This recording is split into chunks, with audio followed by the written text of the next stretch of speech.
tentang kesehatan. Ya, jadi kesehatan secara umum, tapi kita nggak bahasnya yang farmasi aja.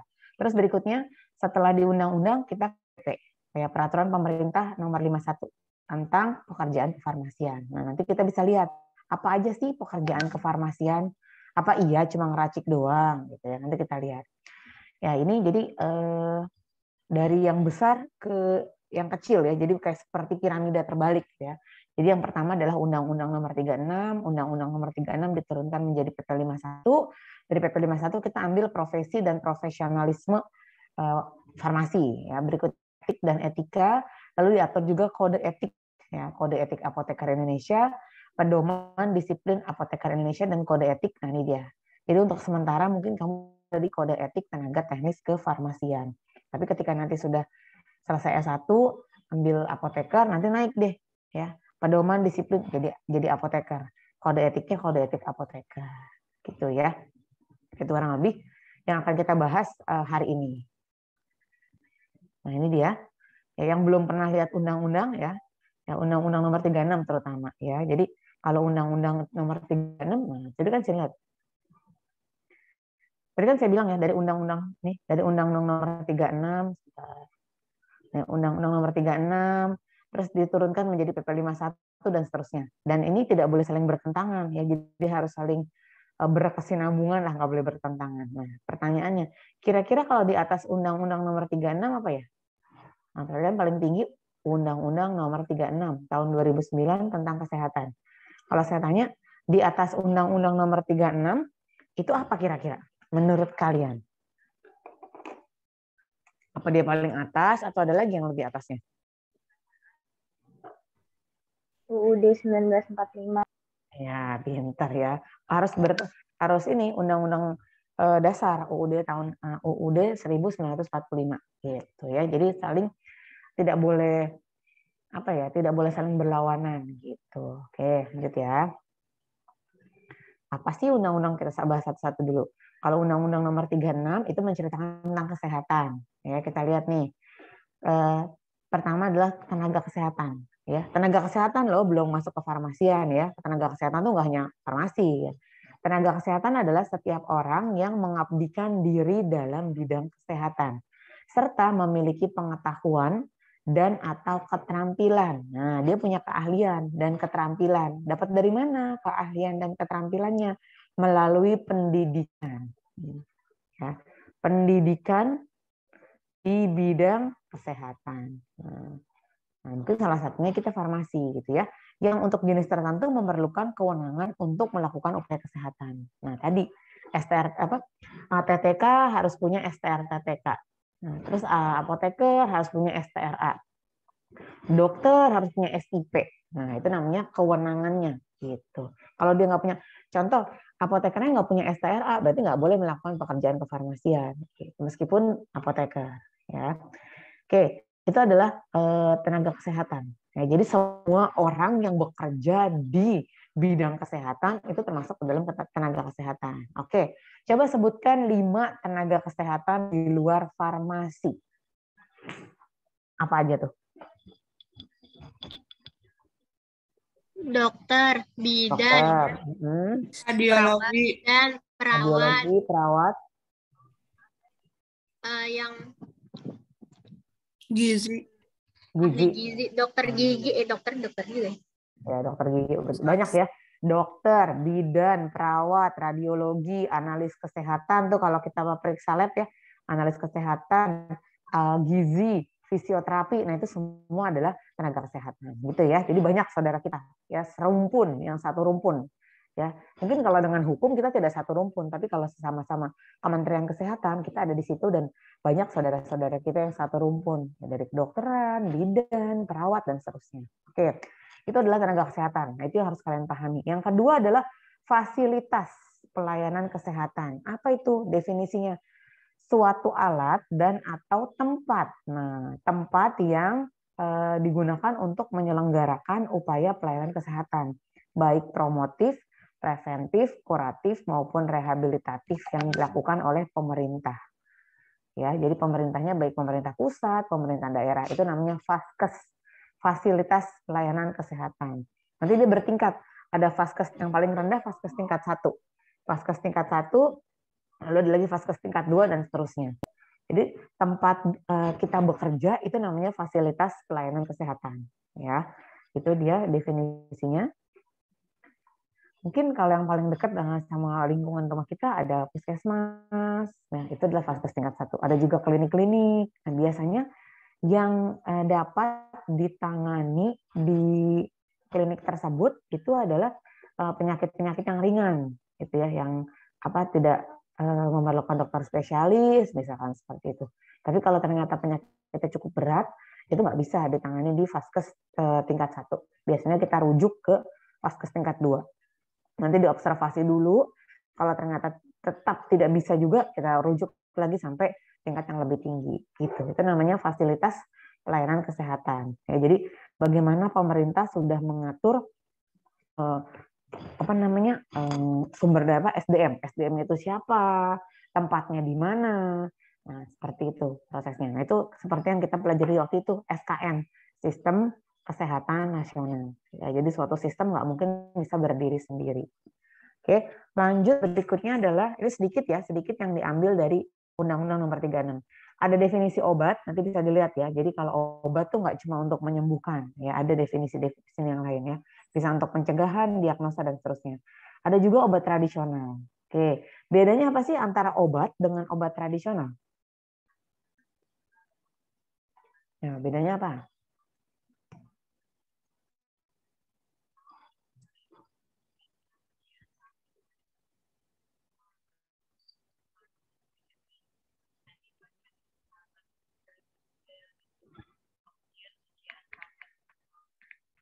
Kalau obat bisa ada bahan kimianya. Kalau misal obat tradisional tidak ada bahan kimia.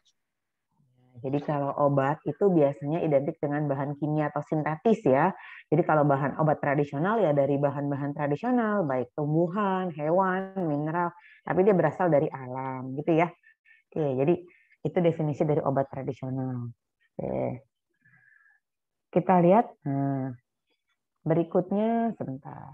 Nah, ini kita masuk ke pasal 22, langsung ke 22 aja ya. Kenapa nggak 21, 20? Nggak, itu nggak ada urusannya dengan ini, yang diambilkan yang berkaitan dengan kesehatan, terus lalu mengerucut ke farmasi gitu ya. Kalau mau baca secara utuh, silahkan tinggal lihat di Google Undang-Undang Nomor 36 tahun 2009, bisa diunduh PDF-nya gitu ya.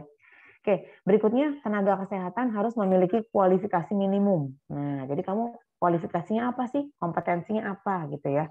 Ketentuan mengenai kualifikasi minimum sebagaimana dimaksud diatur oleh peraturan menteri. Nah, kalau kita berarti menterinya menteri apa yang ngatur? Kalau di farmasi, kira-kira menteri apa sih yang mengatur tentang kesehatan lalu kok mengerucut ke farmasian? Ya, kita di bawah kementerian apa? Kesehatan. Ya, jadi menteri kesehatannya akan mengatur kalau apoteker menjualnya sampai ini, kalau apoteker batasnya sampai sini. Nah, itu diatur oleh menteri. Menterinya apa?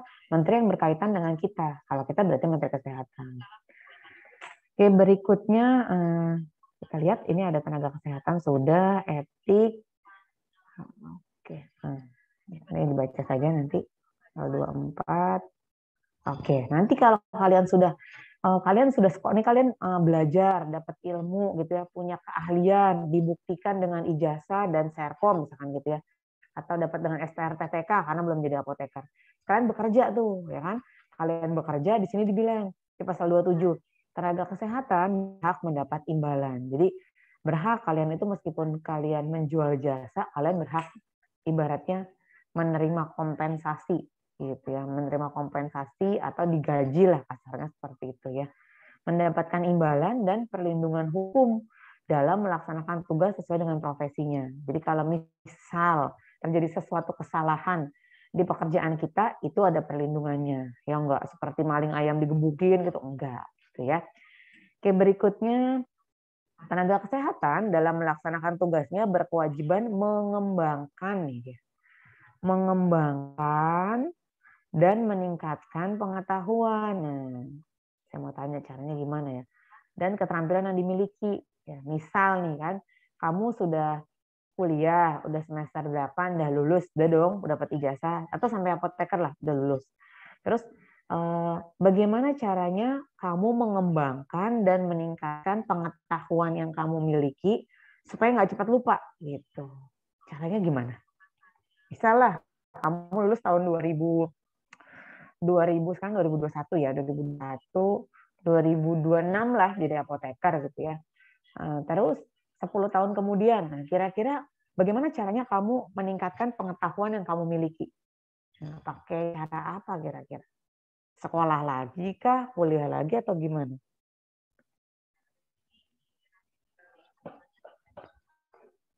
Lanjut Silahkan S2 dijawab. nggak sih, Bu? Oh, oke. Lanjut S2 boleh banget. Tapi kalau nggak harus lanjut S2 ya, kira-kira apa tuh? Kerja. Lanjut S2 boleh. Kerja, oke. Terus Kalau kerja enggak, kan, kalau apa? enggak ini apa? Bikin apotek sendiri. Ya, oke. Terus kalau cara kalau bikin apotek kan lebih ke ini ya. Mungkin bisa keterampilan bisa lah. Tapi kalau meningkatkan pengetahuan, gimana caranya meningkatkan pengetahuan kalau cuma kerja di apotek punya kita sendiri? Kerja di rumah Gimana sakit caranya? dong. Kerja di rumah sakit. Yang lain selain itu kira-kira apa? Yang lebih efektif untuk meningkatkan pengetahuan yang kita punya?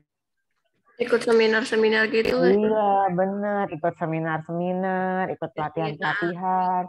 Kan ilmu itu berkembang terus ya. Jadi mungkin ya sama lah kayak COVID. Mana ada waktu saya kuliah jadi apoteker tuh belum ditemukanlah vaksin COVID apa segala macam. Penyakitnya aja belum ada. Nah, jadi bagaimana caranya kita mengembangkan dan meningkatkan pengetahuan? Salah satunya tadi bekerja boleh. Dengan bekerja kita ketemu orang. Dengan ketemu orang kita berinteraksi gitu ya. Tapi kan kalau kita tidak meningkatkan ilmu kita, ketika ada pasien bertanya, oh kita ada ikut seminar nih, oh ini sekarang eranya seperti ini. Ya contohnya lah sekarang eranya pasien nggak usah repot-repot berobat, kita punya aplikasi Halodoc misalkan, dulu nggak ada. Nah jadi gimana caranya? Oh dengan mengikuti seminar, mengikuti perkembangan yang ada. Nah terus menghadapi deh pasien sehingga bisa berbagi ilmunya gitu ya. Jadi untuk mengembangkan dan meningkatkan pengetahuan, betul kalau mau kuliah S2 bagus banget. Tapi kan masalahnya nggak semua punya biaya semahal itu, gitu ya. Kalau ikut seminar paling berapa? Paling mahal berapa? Gitu ya. Jadi ini yang dimaksud dengan ayat kedua, gitu ya. Jadi benar kan kalau waktu kita belajar di pengantar farmasi, salah satu profilnya adalah lifelong learner. Nah, harus belajar seumur hidup. Selama kita masih hidup harus belajar. Sementara belajar nggak mesti harus kuliah gitu ya. Ikut seminar boleh. Nah, itu cerita tentang Undang-Undang Nomor 36 tahun 2009. Sedikit aja ya. Oke, sekarang kita agak lebih spesialnya ke PP 51 tahun 2009 tentang pekerjaan kefarmasian. Sebelum kita buka slide berikutnya, ya di slide berikutnya udah ada jawabannya nih. Saya mau tanya, kira-kira pekerjaan kita tuh apa sih? Pekerjaan kefarmasian ya, nggak usah ngomongin, oh pekerjaan apoteker ini, pekerjaan TTK ini, enggak. Tapi pekerjaan kefarmasian tuh meliputi apa saja? Sebutkan. Meracik obat. Meracik obat. Meracik tuh berarti jatuhnya nanti kita ke pelayanan ya. Lanjut apa lagi? Melayani masyarakat. Melayani masyarakat dalam hal? Ya memberikan obat gitu. Oke, memberikan obat. Berarti itu masih ke pelayanan. Oke, selain pelayanan.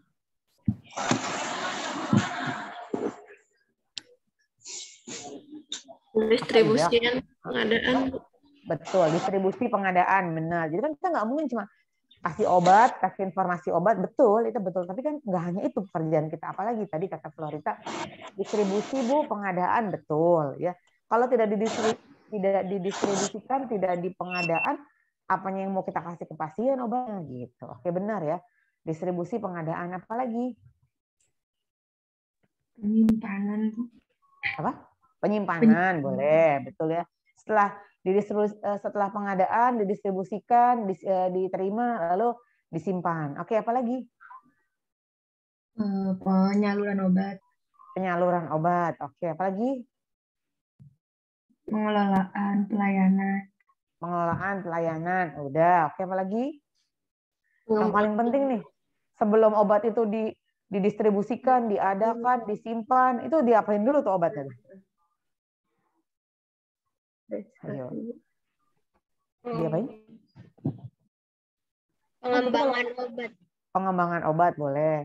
Ya, jadi sebelum obat itu kita distribusikan, pengadaan, penyimpanan, penerimaan, berarti kan obat itu harus ada dulu. Bagaimana mengadakan obat?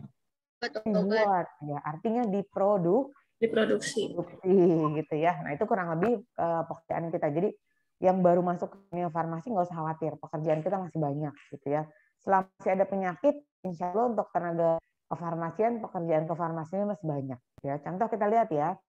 Jadi menurut PP 51, pekerjaan kefarmasian adalah pembuatan termasuk pengendalian mutu sediaan farmasi. Jadi kita harus buat obat, bagaimana cara membuat obat dengan menghasilkan obat yang bermutu gitu. Jadi jangan sampai obatnya sudah dibuat ternyata nggak bermutu. Oke, jadi pembuatan termasuk pengendalian mutu sediaan farmasi sehingga pasien atau masyarakat saat mendapatkan obat itu dipastikan obatnya bermutu. Ya, tadi sudah disebutkan nih pengadaan, penyimpanan, ya distribusi atau penyaluran, ya pengamanan nih supaya tidak salah gunakan, pengelolaan obat, pelayanan. Ini yang tadi disebutkan. Ngeracik memberikan informasi obat itu adalah pelayanan obat atas resep dokter. Ya, pelayanan informasi obat serta pengembangan obat, bahan obat dan obat tradisional. Jadi banyak. Ya, mulai dari hulu sampai ke hilir bilangnya. Mulai dari produksi, ya, setelah diproduksi saya pengen dikembangkan dong produknya, pengembangan ada. Ya, setelah dikembangkan baru kita mulai masuk lagi. Ya, didistribusikan nih. Ya, biasanya melalui PBF. PBF kepanjangan dari apa? PBF kepanjangan dari Dagang Besar Farmasi. Ya, pedagang besar farmasi. Jadi obat-obat yang diproduksi oleh pabrik atau industri farmasi itu didistribusikan oleh PBF, pedagang besar farmasi. Betul. Setelah itu baru deh ke vaskes-vaskes, entah puskesmas, entah apotik, entah rumah sakit, entah klinik. Baru mereka yang akan mendistribusikan ke pasien-pasien. Ya, nah itu kurang lebih pekerjaan kefarmasian. Jadi banyak. Jadi nggak usah khawatir nggak kebagian pekerjaan. Ya. Jadi selama masih ada penyakit, ya pasti akan dicari obatnya gitu. Nah itu peran dan fungsinya farmasi. Oke, itu dia pekerjaan kefarmasian. Nah, kita masuk ke pelayanan. Apa sih yang dimaksud dengan pelayanan? Nah ini mungkin lebih banyak di pelayanan. Kebetulan di Stikes IKIFA juga lebih banyak. Kalau di D3 lebih banyak konsentrasinya di pelayanan. Kenapa banyak? Karena kan memang jumlah klinik, apotik atau vaskes itu lebih banyak daripada industri, ya kan nggak sebanyak industri vaskes kita. Kita lihat. Pelayanan kefarmasian adalah, nah berarti kita memberi pelayanan berarti langsung ke orangnya. Pelayanan, sebentar. Suatu langsung dan bertanggung jawab kepada pasien. Berarti yang kamu hadapi itu pasien. Ya, tapi kalau kamu kerja di pabrik, kamu kerja di industri, kira yang kamu hadapi siapa? Konsumen kamu siapa? Langsung ke orangnya nggak? Langsung ke pasien nggak?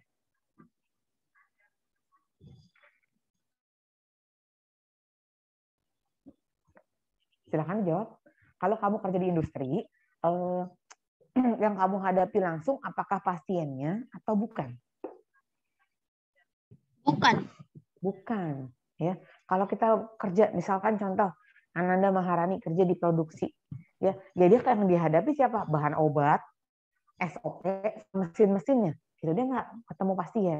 Jadi beda yang dihadapnya. Nah, kalau pelayanan mau nggak mau kamu harus ketemu dengan pasien. Nah, itu ya.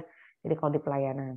Nah, untuk memberikan pelayanan yang baik seperti apa? Itu juga sudah diatur. Gitu.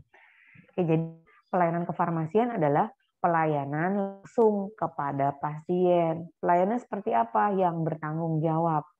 Yang urusannya dengan sediaan farmasi. Ya, jadi nggak ada urusannya dengan yang lain. Ya, supaya menghasilkan kualitas hidup yang baik.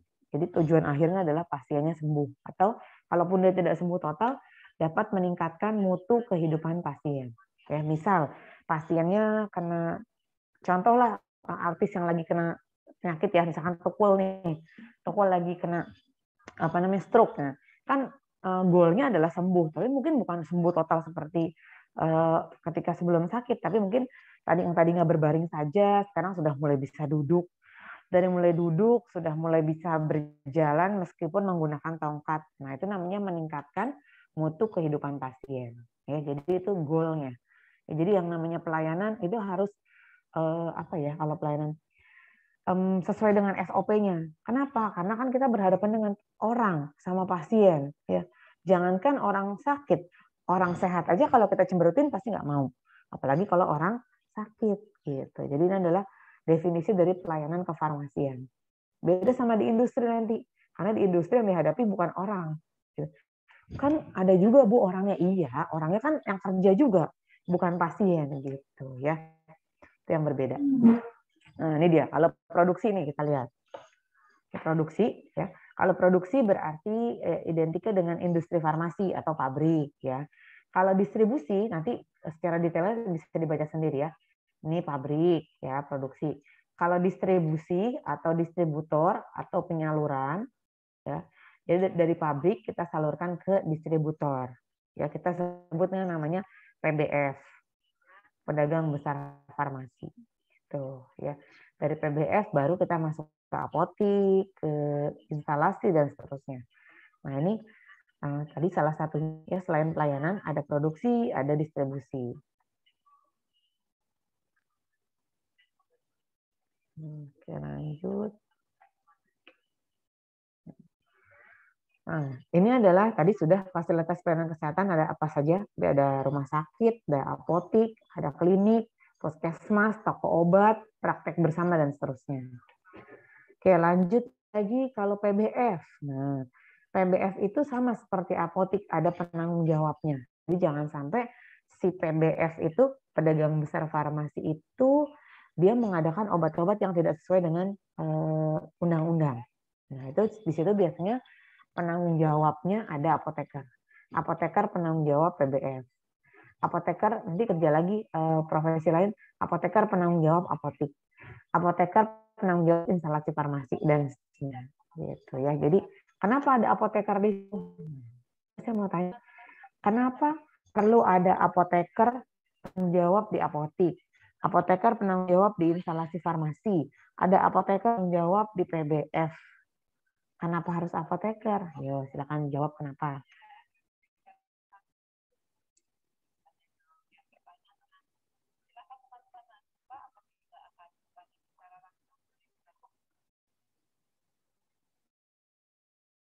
Bisa jawab? Kira-kira kenapa? Kenapa perlu ada apoteker di situ? Kenapa nggak TTK aja misalnya?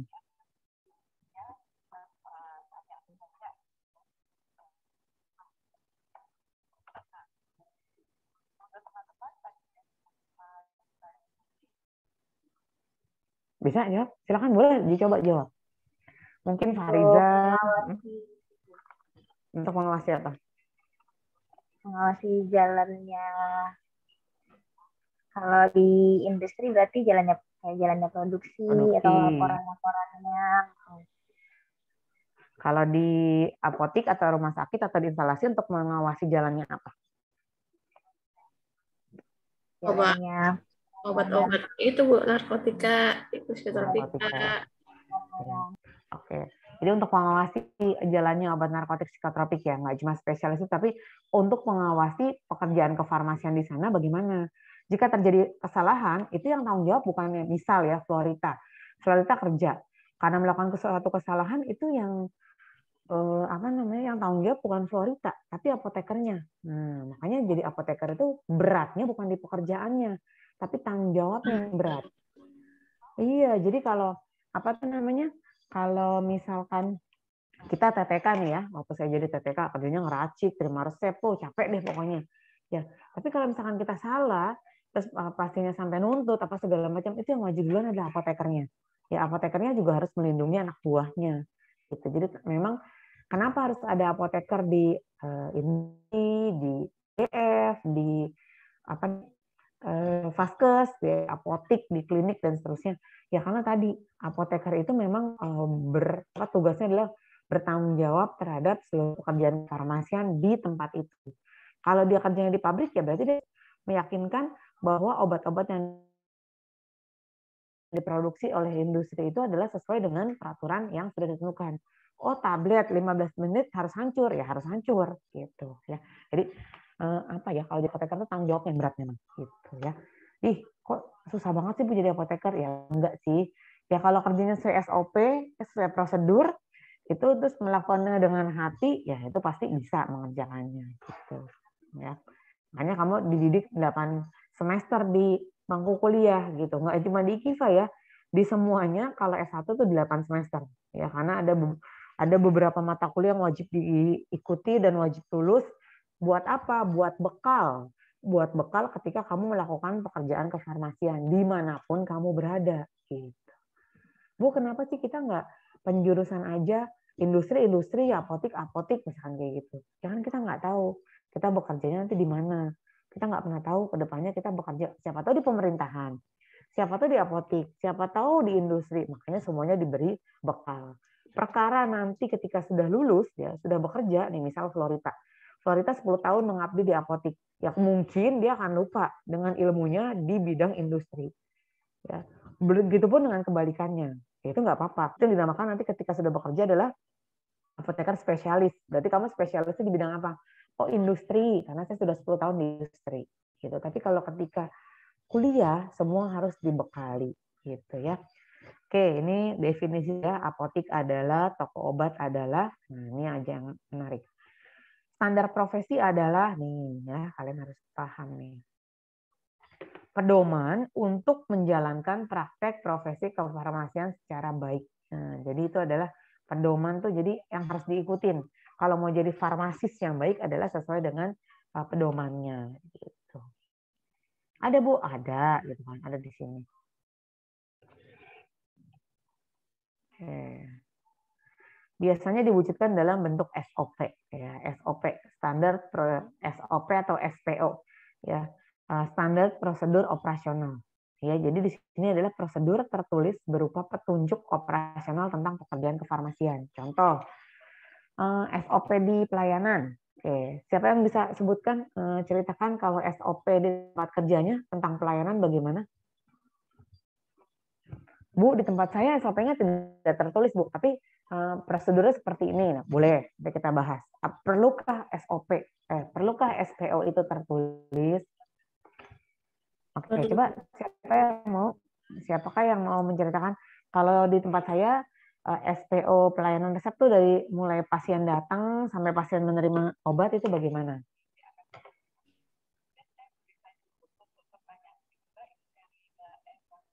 Silakan. Nggak usah kaku aja seperti yang biasa kamu lakukan di tempat kerja kamu seperti apa? Kalau di apotek saya kerja, SOP-nya itu ada kayak senyum salam sapa gitu lah Bu, ada 5 S-nya. Nah, terus kalau ada resep, ya biasa kayak dilihat dulu resepnya, terus nanti apa namanya tuh dihargain dulu, terus dikonfirmasi ke pasiennya setuju apa enggak. Situ kalau udah setuju lakukan transaksi, terus nanti kalau udah obatnya diambilin dicek dulu, cross check gitu, terus kalau nggak cross check belum boleh dikasih, jadi harus di cross check ulang, terus nanti baru boleh dikasih ke pasiennya. Itu dari segi pengerjaan. Ya, nanti setelah pasiennya dapat obat, apa namanya, wajibkah si TTK itu memberikan informasi obat ke pasien? Wajib Bu. Oke, itu tertulis nggak di tempat Florita? Tertulis Bu. Tertulis. Oke, berarti itu sudah benar ya SPO-nya. Jadi ketika pasien datang, tadi kata Florita ada 5 S ya. Senyum, kita hitung coba. Senyum, kan senyum dulu dong, nggak pakai salam. Senyum, baru salam, sapa, apa lagi? Sopan, santun. Santun, ya. Oh, iya. Atau jadi ada 7 kayaknya deh. Ada 7 tuh, banyak ya. Nah, itu jadi salamnya. Kenapa harus tertulis? Supaya setiap pasien yang berobat ke tempat Florita mendapatkan perlakuan yang sama gitu. Jadi jangan sampai, oh pasien ini kita kasih SOP yang sebelah, yang berikutnya nggak boleh gitu. Jadi ketika diberikan tadi senyum, salam, sapa, sopan, santun, oke resepnya udah dikasih. Ditunggu sebentar ya Ibu, kita periksa dulu ketersediaannya dan sekarang kita hitung harganya. Ceritanya resepnya nggak BPJS ya. Udah dihitung dulu. pastikan si pasien pastikan obatnya ada terhitung baru konfirmasi ke pasien. Yang lalu dikonfirmasi, pasiennya bayar, dikasih nomor antri, tunggu sebentar ya Bu, udah diracik deh obatnya. Dan jangan lupa untuk double check ya. Jadi jangan sampai yang ini Florita, yang terima resep Florita, yang hitung Florita, yang racik Florita, pengemasan Florita diserahin juga. Jadi nggak ketahuan kalau salah. Ya, jadi kalau belum tentu juga pekerjaan kita salah belum tentu, tapi ketika di cross check itu lebih aman ya, yang meng cross check orang lain bukan kita. Setelah di cross check baru diserahkan ke pasien, diberikan informasi obat, lalu mungkin dikasih salam lagi, terima kasih Bu, semoga lekas sembuh, seperti itu. Nah itu adalah SPO. Oke, jadi mau di pelayanan, mau di industri maupun dimanapun itu harus ada SPO-nya. Ya makanya kalau kemarin dosen tamunya bilang gini, kamu pernah beli kentang nggak dia nyebutin nama mereknya ya, kentang goreng di McDonald ya.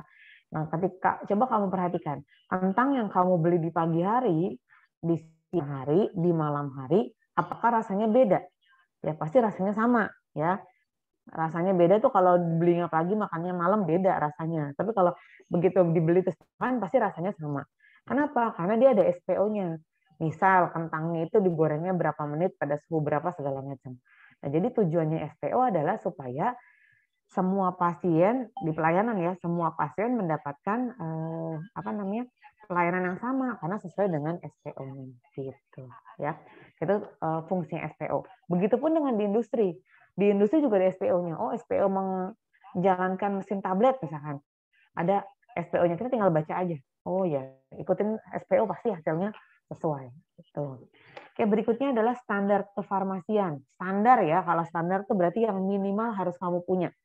Lebih boleh, kurang nggak boleh. Itu namanya standar. Gitu. Jadi misalkan nih, nanti saya kalau mau punya suami, kriteria minimalnya apa ya? Nah itu berarti minimal harus dipenuhi. Standarnya apa gitu ya? Oke, standar kefarmasian adalah pedoman untuk melakukan pekerjaan kefarmasian pada semuanya, produksi, distribusi, penyaluran, pelayanan. Jadi itu yang harus kamu miliki. Nah, itu akan kamu dapatkan selama kuliah di program sarjana farmasi. Nah, makanya kenapa kalau mau jadi apoteker itu nggak boleh dari S1 yang lain farmasi. Ya, karena nggak nyambung jadinya.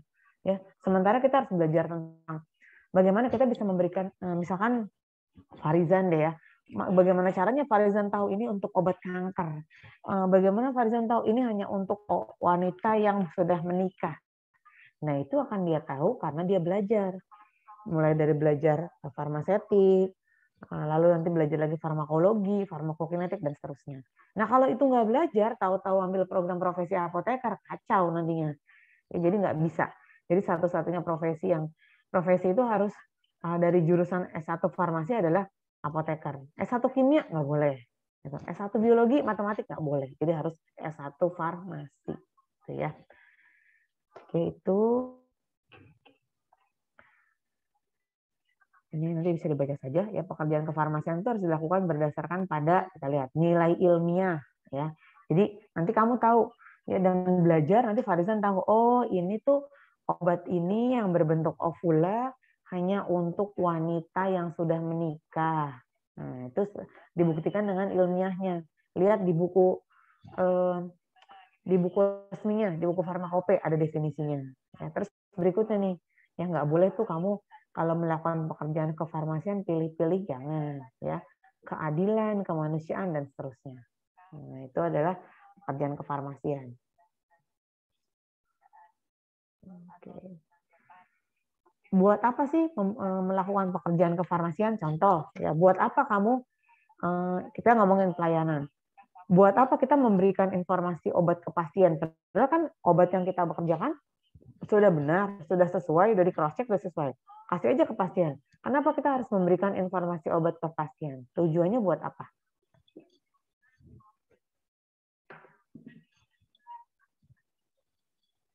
Silakan dijawab. Untuk mengedukasi pasien agar tidak terjadi kesalahan saat penggunaan obat atau agar terapinya tercapai.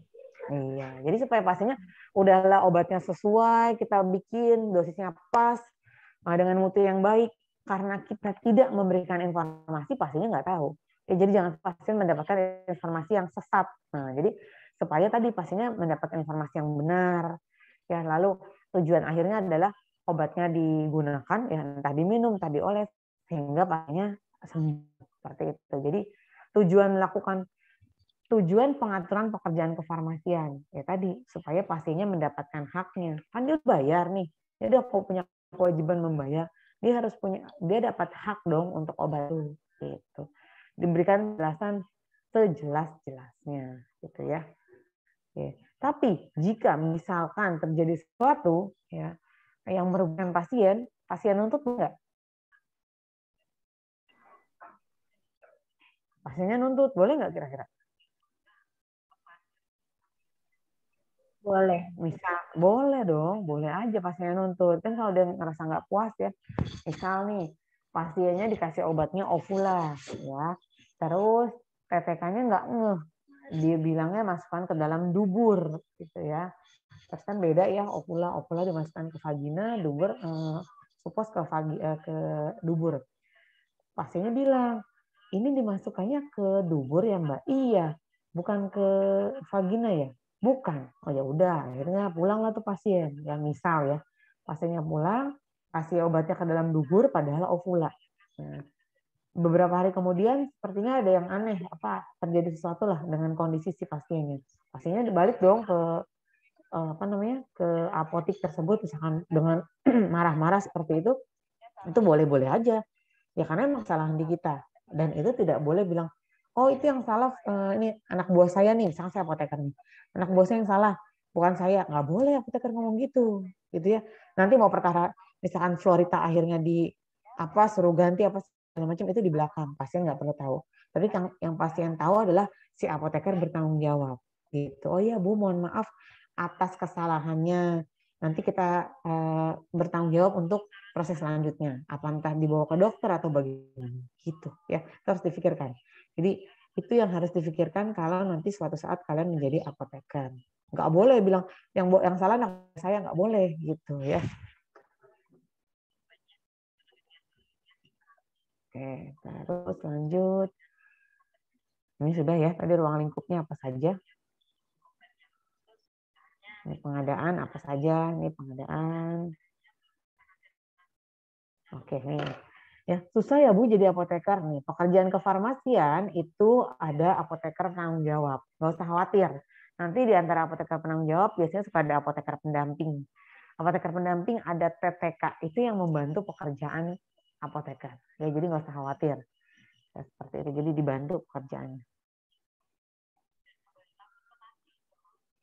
Apoteker.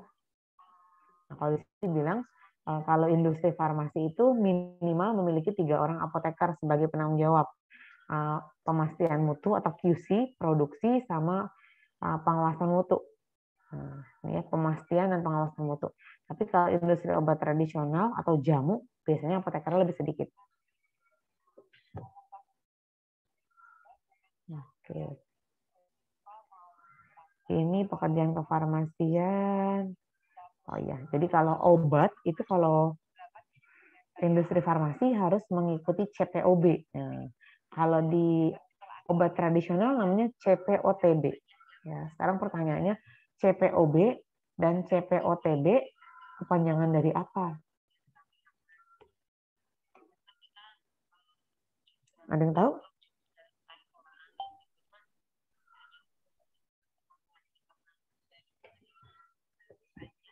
CPOB adalah atau kepanjangannya? Cara pembuatan obat yang baik.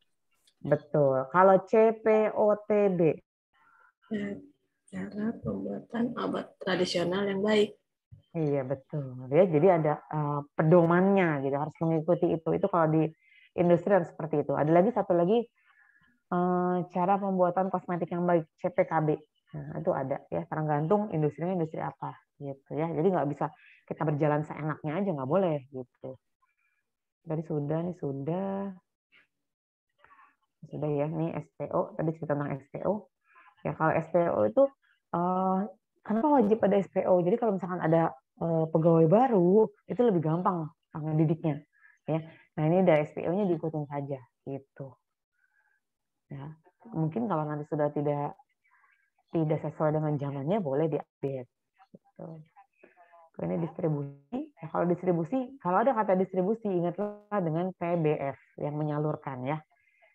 Lihat saja, terus distribusi. Oke, ini dia. Kita masuk ke sini. Ya. Nah, ini kita ya. Jadi nanti kalau kamu jadi TTK atau kalau ketika kamu jadi TTK berarti kamu nanti penanggung jawabnya ada apoteker. Tapi ketika kamu jadi apoteker penanggung jawab, siapa yang tanggung jawab lagi? Nggak ada, kamu yang tanggung jawab gitu. Kamu harus bertanggung jawab terhadap pekerjaan farmasian di tempat kamu bekerja. Di apotik ya kamu yang tanggung jawab di apotik. Di industri kamu yang tanggung jawab di industri gitu ya. Oke, di sini kita lihat praktek profesi itu berdasarkan ilmu. Ilmu dapat dari mana? Dari mana kira-kira? Ketika kamu melakukan praktek profesi kan kamu harus berilmu kan? Ilmunya didapat dari mana?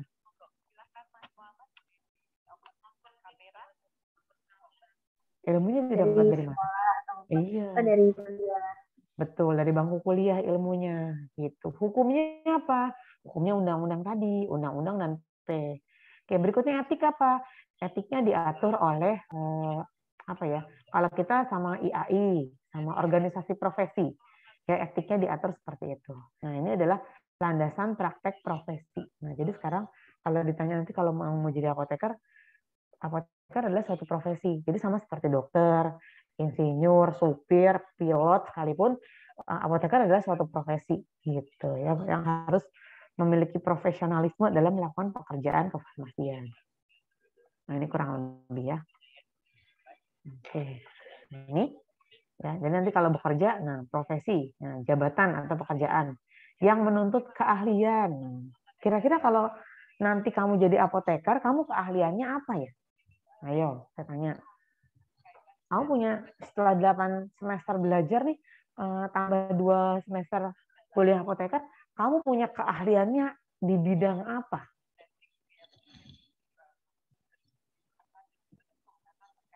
Silakan dijawab. Ya, nggak tahu dia. Ahlinya di bidang apa kira-kira? Di bidang obat. Betul, di bidang obat-obatan. Kita yang paling tahu tentang obat. Dari mulai membuatnya, memastikan dia sesuai dengan apa namanya persyaratan, kayak waktu hancur gitu ya. Terus gunanya buat apa? Kita yang tahu dari belajar farmakologi. Terus bagaimana kita bisa menghadapi pasien? Ada nanti belajarnya ilmu komunikasi. Ya, bagaimana caranya kalau misal ya, kamu saat ini kalau kamu di apa ya namanya kalau anak muda sekarang, kalau misalkan kamu dikhianati sama temen, kamu balas lagi gitu ya. Kalau kita nggak bisa. Misal ya, Ananda kerja di apotik, pastinya marah-marah sama Ananda. Yang marah-marah sampai nunjuk-nunjuk. Kita jangan balas nunjuk lagi, nggak boleh. Gitu ya. Jadi misalkan seperti apa kita menangani pasien yang jelas-jelas kesalahan tidak ada di kita, tapi bagaimana kita harus terima pasien tersebut gitu ya. Jadi kita punya keahliannya banyak ya, terutama tadi katanya di bidang obat. Ya, selain obat tadi, bagaimana cara menghandle pasien yang apa namanya menuntut karena kesalahan di kita, itu ada triknya gitu. Dan kalau di bangku kuliah itu hanya secara teoritis. Nah, itu yang akan kamu alami berdasarkan pengalaman kamu sendiri ketika kamu bekerja. Ya, jadi makanya jangan sampai nggak kerja. Karena bekerja itu adalah pengalaman yang akan kamu alami sendiri, ilmu yang paling berharga gitu. Ya, jadi biasanya kalau yang baru lulus tuh kalau mau kerja sudah terima kerja ya, takut menghadapi pasien karena takut nggak bisa jawab. Itu suatu hal yang biasa gitu ya. Oke, jadi ini adalah definisi dari profesi ya. Pekerjaan atau jabatan yang menuntut keahlian. Emang saya punya keahlian apa, Bu? Itu tentang obat gitu ya. Lalu pekerjaan profesi tidak bisa dilakukan oleh orang yang tidak terlatih dan tidak disiapkan secara khusus terlebih dahulu untuk melakukan pekerjaan itu. Ya kalau kamu kan sudah belajar dulu, sekarang semester 1 sih baru tahu dasarnya. Nanti semester 2 udah mulai ngeracik. Ya, terus berikutnya nanti di akhir semester sudah pintar semuanya gitu. Ya, jangan apa ya profesi mungkin yang suka bikin taman, ya terlihatnya kan pekerjaannya kayak gampang. Loh kalau nggak biasa nggak bisa menghasilkan taman yang baik gitu. Jadi farmasi atau apoteker adalah suatu profesi. Nah, ini ciri-ciri profesinya, nanti bisa dilihat. Dilatar belakangi dalam suatu latihan atau pendidikan, betul. D1 farmasi, ukuran keberhasilannya bukan hanya bersifat material, jadi bukan hanya materi semata ya, kayak berpihak kepada masyarakat. Tadi kan sudah kamu memberikan informasi obat kepada pasien. Lalu berikutnya, ketidakhadirannya dirasakan kehilangan bagi masyarakat. Nah, jadi kalau kamu memang sudah image-nya sudah ada di suatu tempat itu, ya bukan tidak mungkin pasien akan mencari kamu gitu. Saya mau sama Mbak Nanda ya kemarin kalau nggak salah, saya mau sama yang itu aja deh. Oh mohon maaf Ibu, Mbak Nandanya lagi libur, misalkan ya. Kapan masuknya Mbak? 2 hari lagi. Oh saya nunggu aja. Nah seperti itu berarti si pasien sudah merasakan lebih nyaman dengan TTK yang itu. Bukan berarti PTK yang lain tidak, gitu. Tapi dia sudah nyaman dengan kita, misalkan seperti itu. Ada yang seperti itu ya. Jadi untuk pasien-pasien yang loyal, itu tidak berlaku untuk pasien yang sekali datang doang. Tapi kalau pasien-pasien langganan, yang datangnya berkali-kali, itu biasanya seperti itu. Nah, misalkan dia biasanya ketemu Nanda, ketemu saya. Dia pasti nanya gini, mbaknya baru ya? Misalkan kayak gitu. Oh enggak Bu, saya biasanya ini. Nah, itu dia bilang, oh saya mau sama ini aja deh. Nah, itu berarti sudah ada kepercayaan dari pasien tersebut gitu ya. Dan jangan lupa ya selalu meningkatkan dan memperdalam ilmu. Salah satunya mungkin dengan betul sih menghadapi pasien, dapat ilmu baru. Ya, lalu itu tadi seminar-seminar dan pelatihan-pelatihan. Oke, berikutnya ciri profesi yang kedua kita lihat yang ini ya, yang nomor 3, mendapatkan monopoli. Nah, apa sih maksudnya monopoli ya? Kan kalau ada kata monopoli kan kayaknya negatif ya. Mendapatkan monopoli atas aktivitas tertentu. Nah, sehingga mendapat status sosial tertentu. Itu tadi contohnya. Ya, kamu sudah memonopoli pasien tersebut. Jadi pasiennya maunya sama kamu doang. Itu sih sebenarnya nggak salah ya. Tapi bagaimana berarti yang lain, ya misalkan TTK-nya ada 4, tapi yang disukai cuma 1, gitu kan? Ya sudah berarti yang 3 itu harus punya keterampilan atau bagaimana caranya berempati pada pasien tersebut sehingga dia sudah hafal.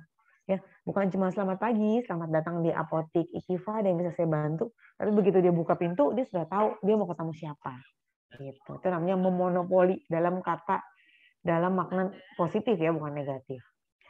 Yang berikutnya mendapatkan legitimasi oleh otoritas keilmuan dari penguasa lewat akreditasi atau lisensi. Ini artinya kamu nanti dapat ijazah, ya terus ijazah itu nanti ada SPRTTK-nya atau SPRA kalau apotekernya.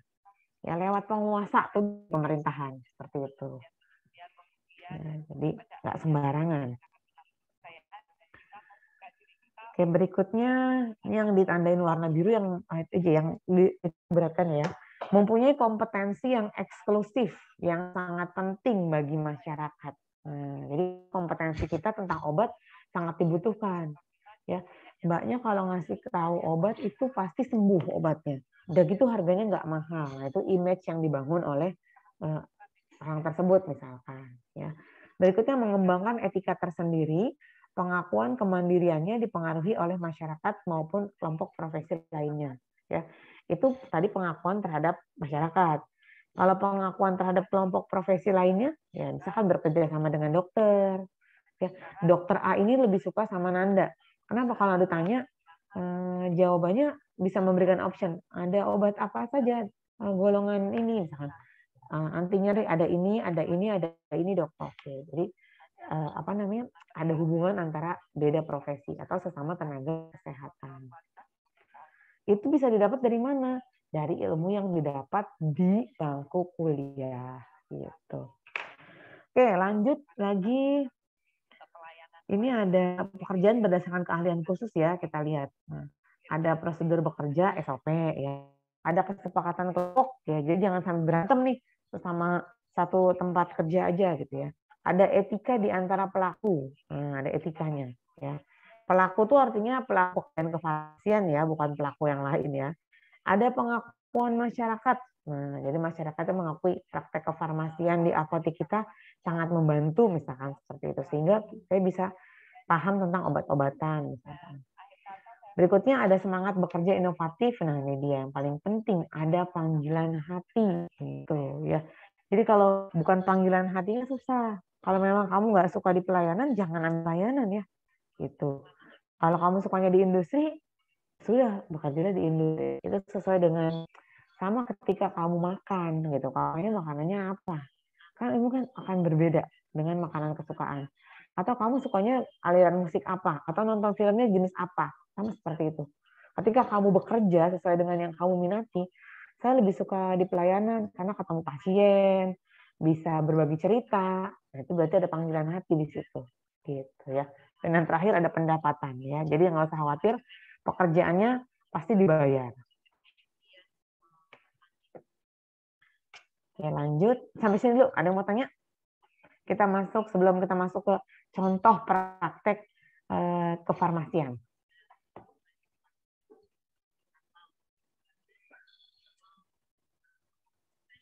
Kita itu sampai jam berapa ya? 40, Bu. 9.40, Bu. 4.90. Oke. Oh, udah besok ya. Oke. Oke, sedikit lagi deh. Contoh praktek apa sih? Oke, saya tanya dulu. Kira-kira contoh praktek kefarmasian di tempat kerja kamu atau yang kamu tahu contohnya apa? Praktek kefarmasiannya.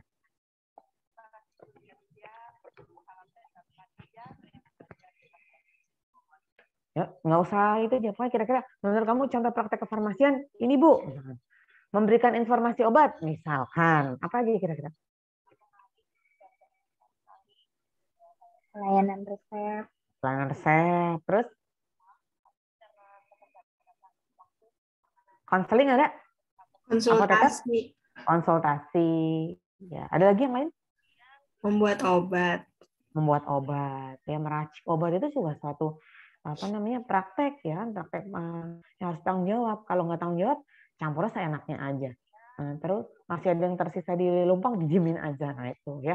Oke, sedikit lagi ya. Jadi pengertian praktek yang bertanggung jawab kita lihat harus sesuai standar isinya. Kamu sebagai apa? Misalkan contohnya Rita sebagai TTK saat ini.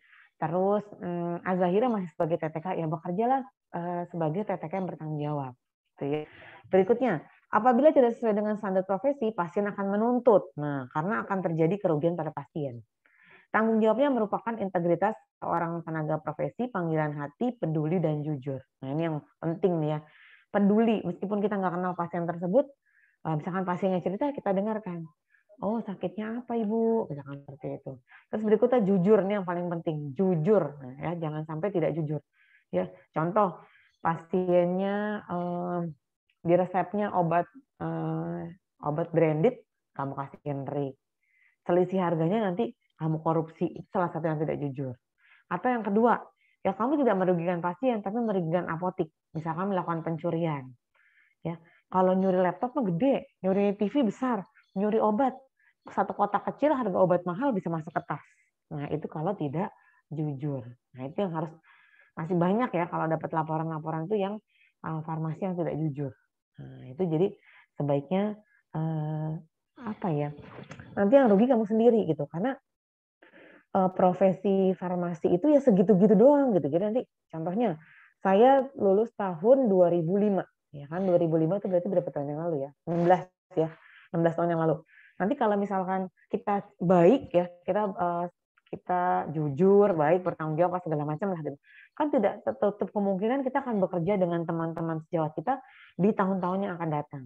Tapi kalau nama kita udah jelek, nah itu sama saja apa ya kalau kata orang menggali kuburannya sendiri gitu. Jadi kamu sendiri yang mau menciptakan image kamu seperti apa.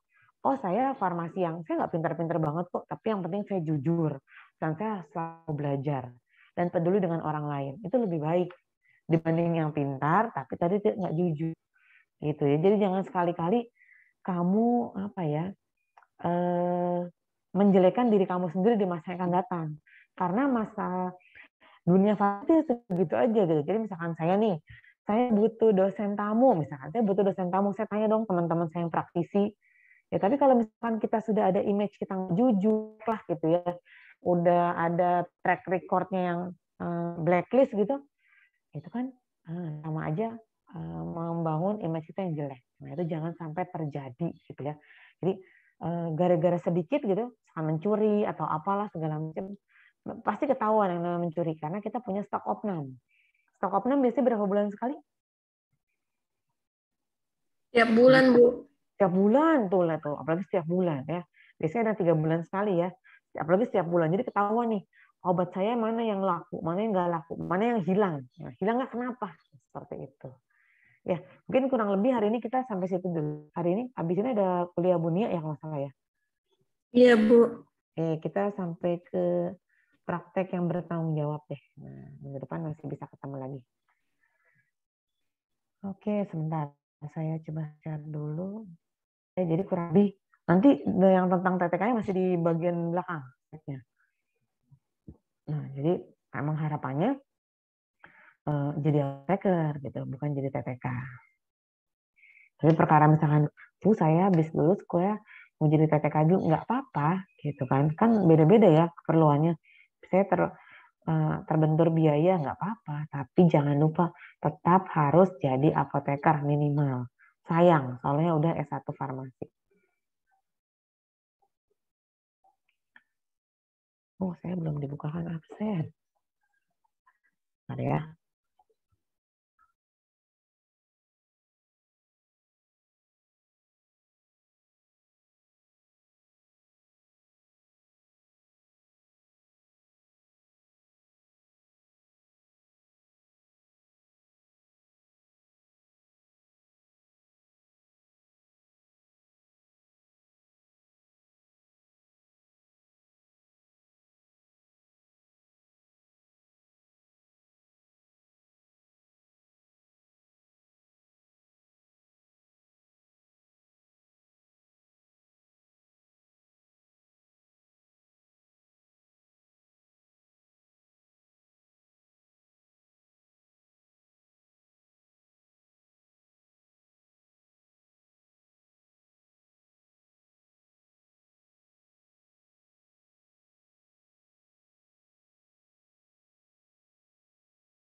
Oke, di absen dulu ya. Sarah Permata.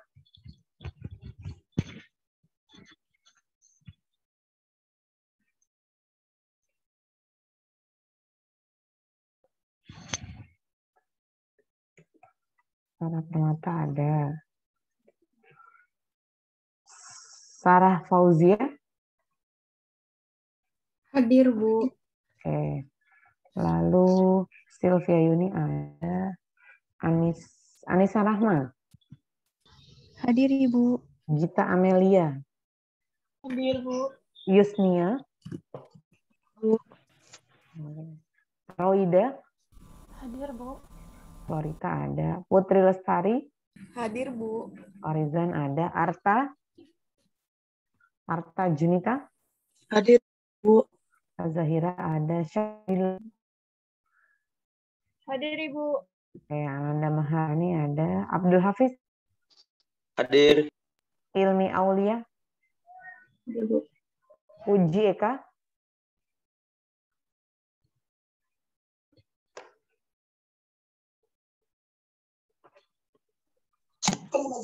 Ibu Sarah Permata hadir ya, Bu. Oke, Puji Eka nggak ada ya? Diela udah keluar, Bu. Oh, udah keluar. Puji Ela. Tri Amelia, Hadir, Bu. Anita Hayatun Nufus, Hadir, Ibu. Deborah, Hadir, Bu. Ruth Marcelina. Hadir, Bu. Oke, berarti yang nggak hadir cuma Puji karena nggak aktif ya. Oke. Oke, ada yang mau ditanyakan? Sudah lewat 5 menit. Kalau mau ada yang ditanyakan atau mau sharing, boleh. Kita mulai minggu depan, kita masih ketemu di tanggal 30 ya. Oke, saya ada kuliah tamu tanggal 30 jam 10 siang. Sesudah kalian berarti ya, kita masih bisa ketemu. Nanti kita masih ketemu lagi di etika dan profesional farmasi ya, masih ada beberapa slide yang belum dibahas. Oke, cukup ya hari ini ya. Kalian nggak keluar kan ya? Saya yang keluar berarti ya. Iya, karena kalian masih di Zoom yang sama ya. Oke, sekian dari saya. Terima kasih. Assalamualaikum warahmatullahi wabarakatuh. Waalaikumsalam. Waalaikumsalam warahmatullahi wabarakatuh. Oke, Assalamualaikum warahmatullahi wabarakatuh. pamit ya.